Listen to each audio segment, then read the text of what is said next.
Yeah. Hello guys, we got a special edition of the Hat tonight, and I tell you, we're going to bring some legends on the show. And you already know this is my mentor, George Bennett. George Bennett, I had lunch with him today at King Tut here in Simpsonville, and I'm gonna be honest with you, y'all got a lot to look forward to. But how was your experience at King Tut? It was great. I'll tell you, it was everything that you said it was. The hamburger we had was just excellent, and we tried the shrimp and grits, which he has not put on the menu yet. Yeah. But I can tell him this: it'll be a big seller. I think he's thinking about doing it for a brunch, which would be a very good idea to do that.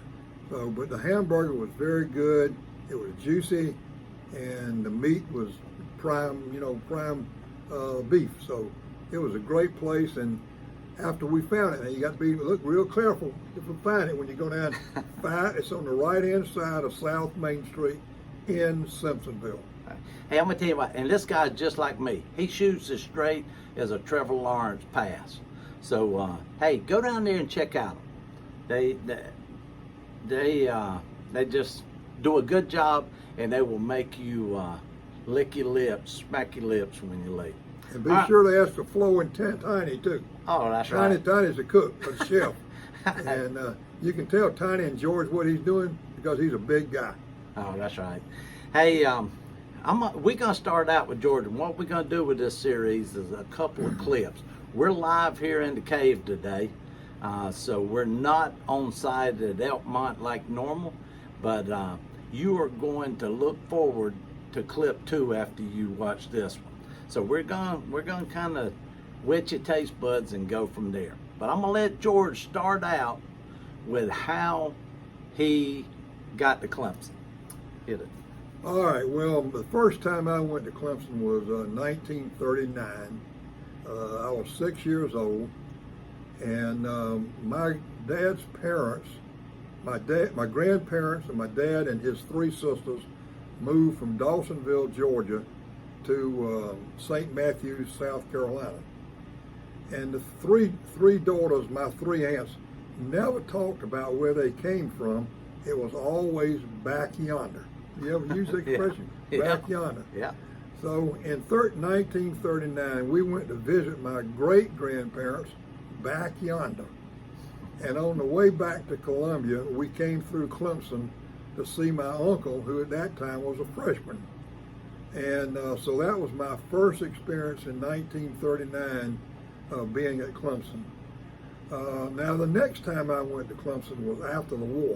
Of course, the war started on December the 7th, 1941, and we didn't get back up to Clemson until after the war. Everything was ration at that time. You couldn't, and the young people, you don't understand now what rationing means, but we didn't have tires, and we didn't have food, we didn't have sugar, we didn't have chocolate, and all these kind of things. So we didn't get back up to Clemson until 1946. Now, the first Clemson, South Carolina football game that I saw was in 1944. It was Big Thursday. I always played in Columbia on Thursday of Fair Week. My dad was in the Navy, stationed in Jacksonville, Florida, and he got leave to come home for that game. So we went to that game. Clemson won in the pouring down rain.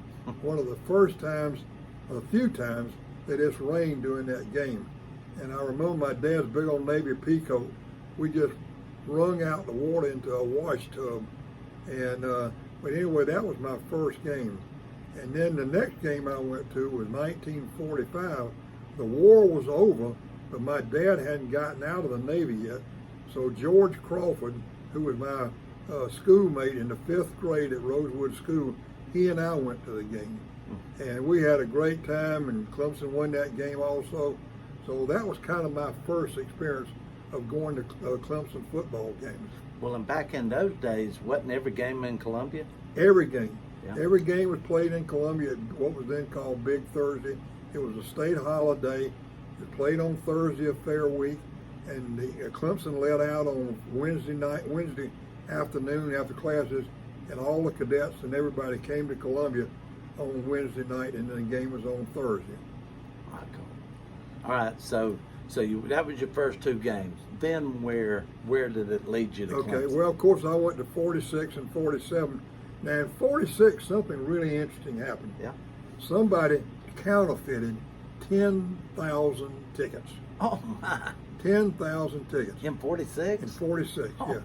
And nobody knew about it till just right before the game. So a lot of people showed up at that game, then not knowing that they had a counterfeit tickets. And I can see the gates now just falling down just like that when the pressure of the crowd outside trying to get inside, and the gate just plopped just like that. And people were all on the sidelines and all this kind of stuff. Oh my And goodness. it was one mess down there.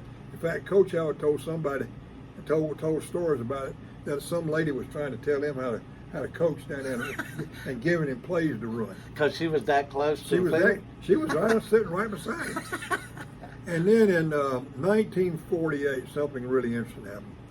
An unthinking and a not very smart Clemson cadet at halftime of that game went out on the field with a live chicken. And he took that chicken and wrung that chicken's neck like that and then threw it down on the ground. Well, with that, both stands just erupted. Now, you got to remember, these guys just 3 years before that were fighting and killing each other. Yeah. They were trying to look for Germans and Japs. So they just came down on that field, and it was the biggest fight you have ever seen in your life. Now, that is the one thing about that is this. The only way they got it stopped was the Clemson band started playing the Star Spangled Banner.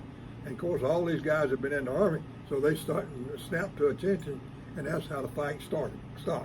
Oh my goodness, that probably wouldn't happen now, would it? Well, no, I wouldn't doubt it would. Yeah. But I hope nobody would take a live chicken down there on the floor. You never have seen a live chicken. Oh yeah, and I wrung their necks before. You have? Yeah, man, I'm from Hemingway. Okay. Yeah, and my grandparents would tell me on Sunday, go out there and catch us, or Saturday, catch us a chicken Yeah. for tomorrow's dinner.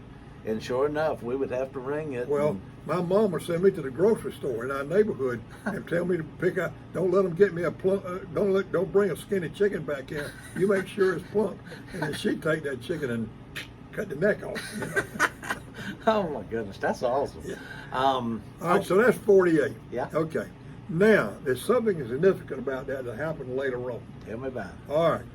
The most surprise. I entered Clemson in 1951. Okay. And I had been elected president of the freshman class. Okay. So at the end of my freshman year, somebody said to me, "Why don't you go out for cheerleader?" I said, "You have got to be kidding." Cheerleader? Cheerleader. I played football and basketball and baseball and all that. And I said, my dad would just absolutely die if I go out for cheerleader. But anyway, I did. Yeah. And as it turned out, that was one of the best things that happened to me. Now remember, we were all male at that time. Yeah. And it was all male, and all male cheerleaders too. So I was a cheerleader my sophomore year, my junior year, and then my senior year, I was elected the head cheerleader. And that was the best thing that ever happened to me up to that point. Because if you stand in front of the cadet corps Yeah. and lead cheers in front of the cadet corps, Yeah. you're never intimidated by anything else the rest of your life. Because you have been called every name in the book by the cadet corps. And that was a great experience for me. Now, in 1953, my dad went to a football game at West Point. And he came back and he said, they firing a cannon up there every time they score a touchdown. We need to be doing the same thing. I said, well, I said, they're military school, and of course we're military school, and they've got those big howitzers up there. All we've got is a tanks, and we sure can't bring a tank over here and start firing it after every touchdown. He said, well, let's get a small cannon and fire it. I said, that's a great idea. How about you buying the cannon? Yeah. So he bought the cannon and took it back up to Clemson in September of 1954, which was going to be my senior year. And I took it down to Coach Howard's office, and I said, Coach, we want to start firing this cannon every time you score a touchdown. Well, he looked at me like only Coach Howard could. He said, well, who told you we could score a touchdown? I said, well, I hope sometime you'll make that you'll score, make a touchdown. And in Coach Howard's best language, he said, well, if you're thinking of doing it good, go ahead and start firing the damn thing.